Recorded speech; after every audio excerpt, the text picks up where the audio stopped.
Well, Brian, first of all, yeah, I want to go straight to bad religion because there's so many things going on right in the world, and I do want to know how does the current state of the world with another senseless war in the Middle East and Trump isolating the US from its former allies, it's inspiring bad religion for their new music or future shows. I think that the sad part is it's been inspiring for the old music because we've been writing this song for 45 years.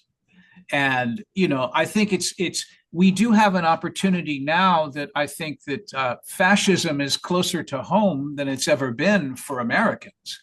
It used to be somewhat third world problem, but we are now the third world because of these people. So certainly there's a lot to write about, but I think the important thing is that the protest is the same, and it's it's I don't really know if there's anything to be said other than that you've heard this before. Those who do not learn from history are always going to repeat it. And Yeah. hopefully this time there can be some lessons. There can be some lessons learned. But, we are Americans, so I don't have much hope.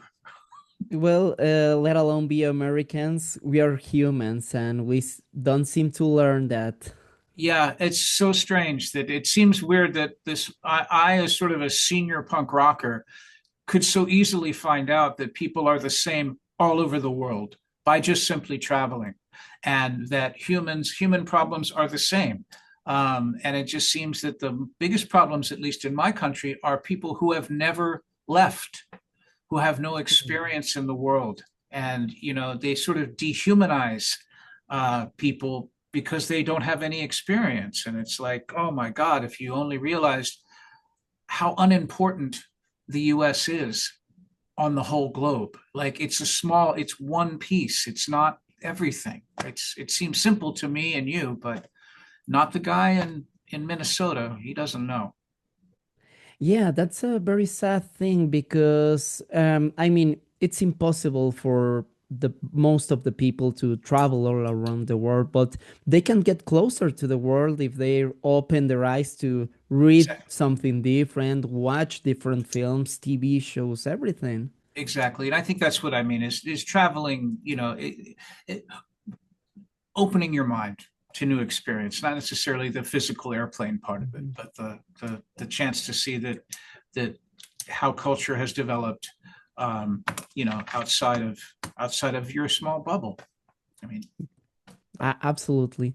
yeah, And Brian, one very interesting thing that I feel in rock music nowadays with all this Trump era thing is that I remember when I was in junior high and high school, almost every rock band, punk, metal, whatever of the moment was fuck Bush, rock against Bush. Everything yeah. was against Bush and the war in Afghanistan and Iraq. But nowadays, it just doesn't feel that way.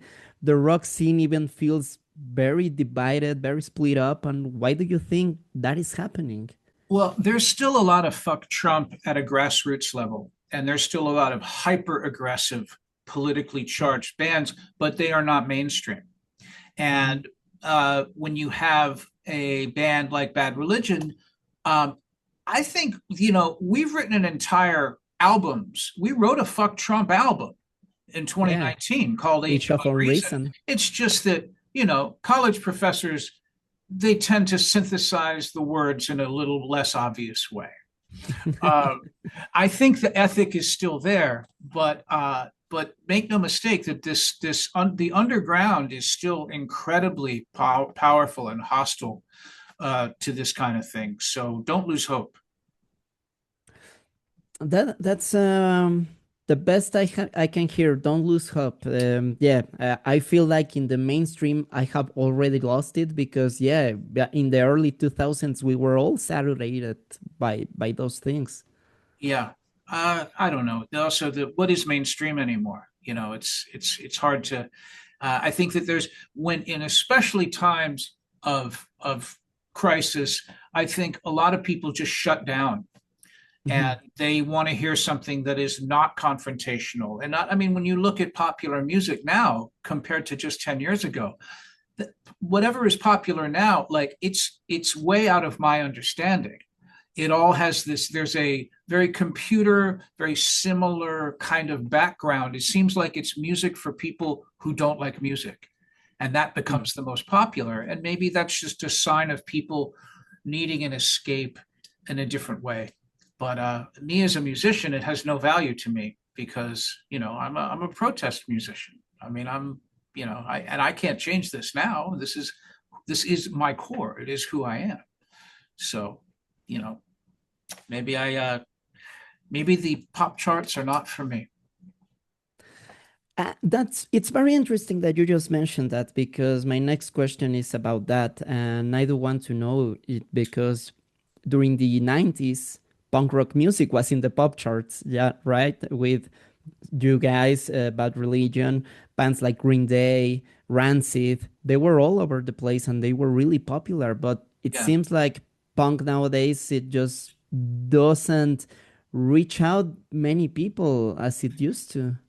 I guess maybe the punk that you're thinking of, that structure, the big Green Day offspring punk pop as it was, uh, maybe it's not dominating the charts in the same way, but I would give you an example of a punk rock band, no matter what you say, called Turnstile. Mm. And Turnstile is a great example of a punk rock band that is now transcendent and has reached great popularity, but the message and the lyrical content is still the same. It's just a synthesis of their sound as it developed. Also, you know, it's there's always the flavor of the year. And you know, the year punk broke in 1994. It was all of these sort of things, and it's like it changes because it becomes a fashion at that point too. When you have the mainstream, it's people are attracted by the next new thing, and right now the next new thing is not that, but it does not mean it does not have any less value. And you can still go see Blink 182 play to 15, 20,000 people. And the Offspring still does this. And Green Day, I mean, they still are very big, important groups.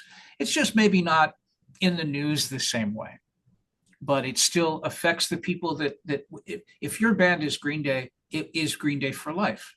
And that's a lot of people. And I love it because you could do a lot fucking worse than Green Day. Absolutely, man. And let me say that I love just how organic this thing is going on because now I want to ask you, yes, you just mentioned Turnstile, and we also have bands like Idols that, Yeah. at least here in Mexico, is really popular. You see them play in really big places, and I do want to know your opinion, but now musically talking about, because yeah, Turnstile and Idols is not the same as punk rock used to sound 30 years No, ago. but it's still punk rock. Yeah. And that speaks to it. Punk rock is changing and moving. And that is, it's not stagnant. It's one of the things I love about it. And it's why, where I go to see small bands in my town, and Mhm. I love the young artists are building something new. It's not just redoing Green Day or Bad Religion or Minor Threat. It's almost like those foundations are not part of the musical conversation. It may be the ideology, but it's the music that comes out is this new version, this new thing that's not just a copy or a redo. And I love it. I love that there are people doing this, that it's their own expression. Um, and it's so refreshing because you don't see this a lot of other genres. It's like you want to look at it's like the elder statesmen continue to influence the sound of the music in a lot of other genres, but in punk rock, they're free of that. And you get Idols, and you get Turnstile, and you get End It, and you get these. There's just so many great bands that are, forging their own way um, with the ethics, but sonically something fresh. I love it. Yeah, very modern, but with the same old spirit. Yeah, and the spirit's what matters. Absolutely. If your music or your form of art doesn't have any spirit or anything to tell, then why to do it? Exactly.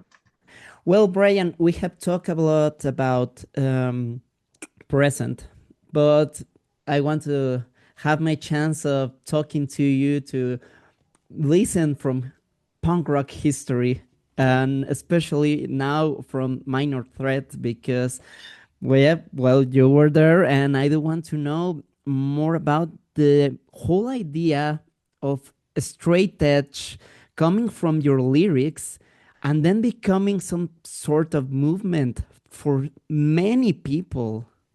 Well, son, pull up a chair on the front porch of the Discord house, and I will tell you a story about straight.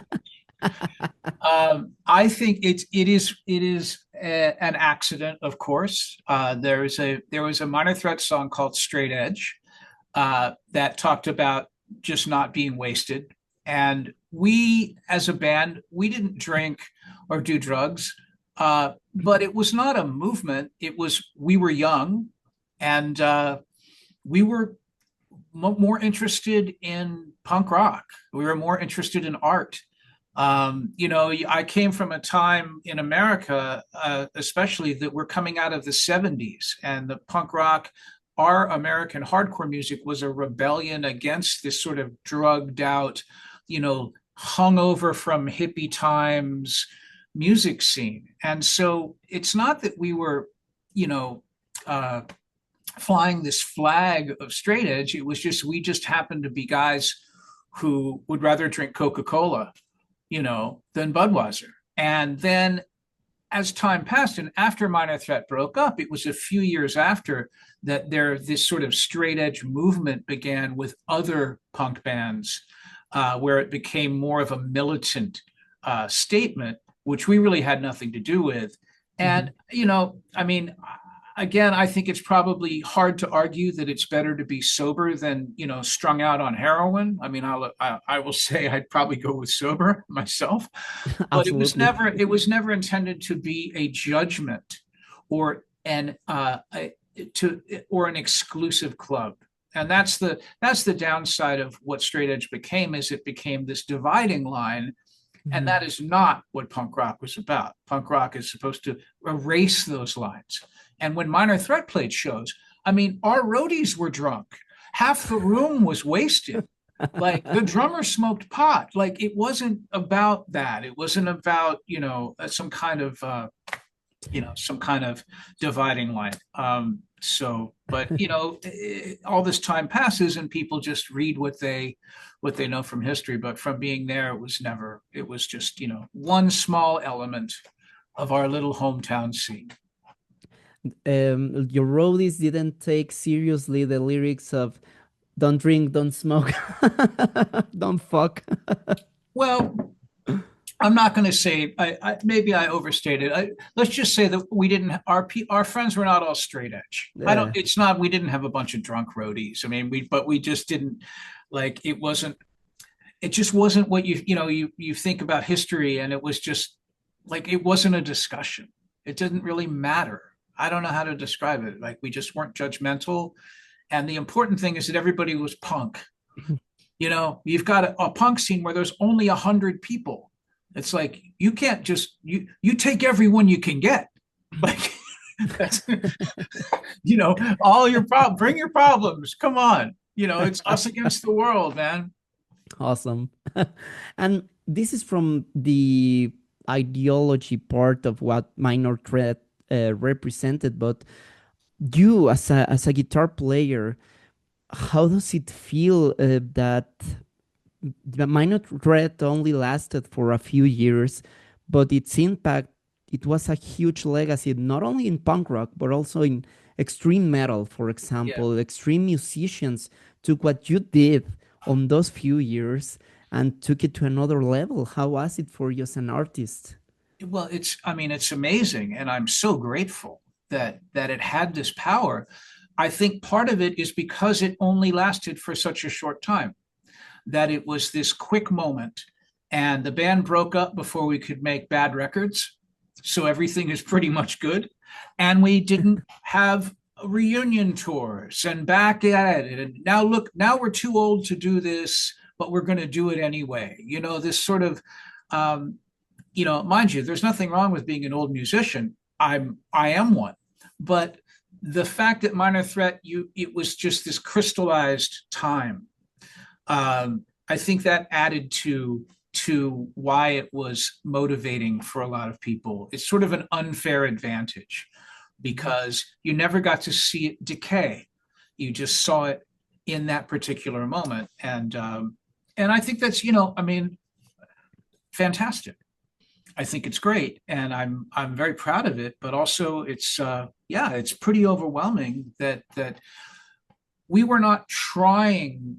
We were just guys playing songs, and no one thought that it would matter a year from now. You just didn't think about it having any long-term legacy. So the fact that it has is truly amazing. And if I believed in God, I would say I'm blessed, but I don't. So I will say I am lucky, very lucky to have been part of this event. I once talked with the band Repulsion, and they once told me that they will never release new music because they didn't want to mess up with the legacy they made up. Do you feel that it will be the same for Minor Threat? Well, yeah, but also we just couldn't because we're not minors anymore. Everybody's over 18, so can't we can't do it. But yeah, we would never do that. It's not. Um, well, it's just also the couple of the guys haven't played music in 40 years. I mean, if your drummer is not still drumming, you're not rocking. Yeah.